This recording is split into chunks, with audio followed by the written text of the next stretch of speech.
This is the little bit of Crinkle silver sheet that Kernowcraft sent me to trial because I've never used it before. You can see the blue patterns on it just sort of signify where it should start to crinkle.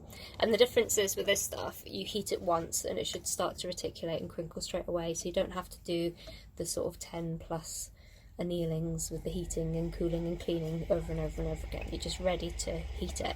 And also apparently with this one you can shape it and it will hold its shape while you reticulate it, whereas normal silver, although you can do that, you need to have some sort of support behind it, because otherwise the chances are it will collapse the hotter that it gets.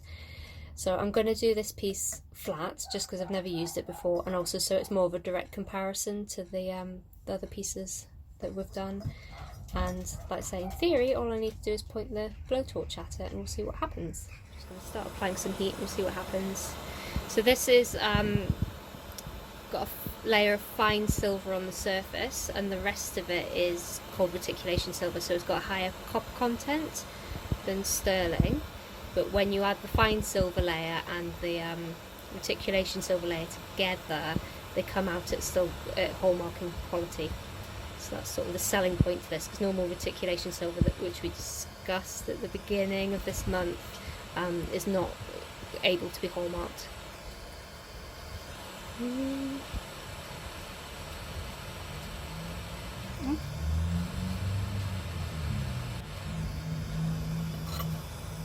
That's very even and controlled compared to regular, but like it says in the instructions, if it's too regular you can overheat it.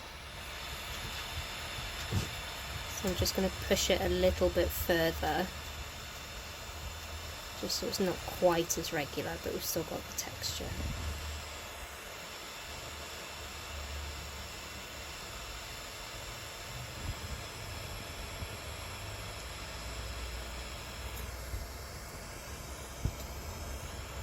That's looking nice. It does actually.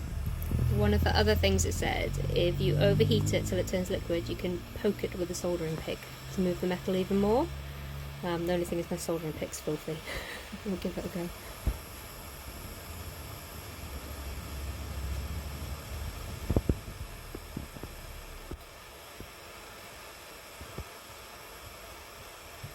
There it goes. It's getting quite fat in that area. I think I would need to weigh it down in some way to be able to do this, because it's just sticking to the pick at the minute.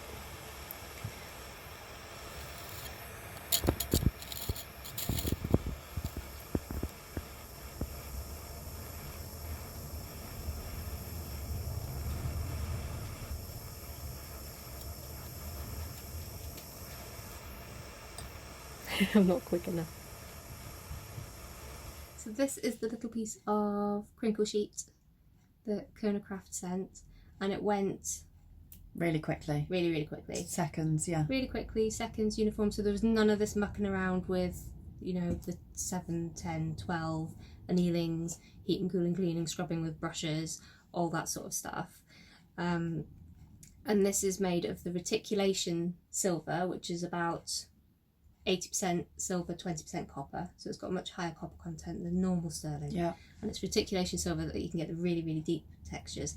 But the Kernowcraft one, they put a layer of fine silver over the top, which is what's moving straight away, and why you don't have to do the annealing. But because of that, because they're adding that extra fine silver, the overall percentage of this is still able to be hallmarked, whereas normal reticulation silver you can't. Okay. But you do pay for the privilege, but because time's money, potentially. Yeah. So that's another reason. So though it is obviously a lot more expensive, just in doing, like you say about your bales. Yeah, they are. So these are just sterling silver. So they've been... You reticulated them first. Reticulated them first and then bent them, and actually once you've got the reticulation, it's much harder to bend into shape. Yeah, very hard, very brittle. Yeah. Walloping it. Whereas this is still super soft, but it feels as if I would be able to work hard on it in the normal way once I've got my shape. And like I say, the other bonus of this stuff is you can pre-shape it and reticulate it. So what that means is you're not going to be knocking your pattern out if you want to dome it or do whatever it is. Whereas with normal silver and reticulation silver, you would need to use like a clay support or something similar, just so that it's not going to collapse with the heat. Yeah,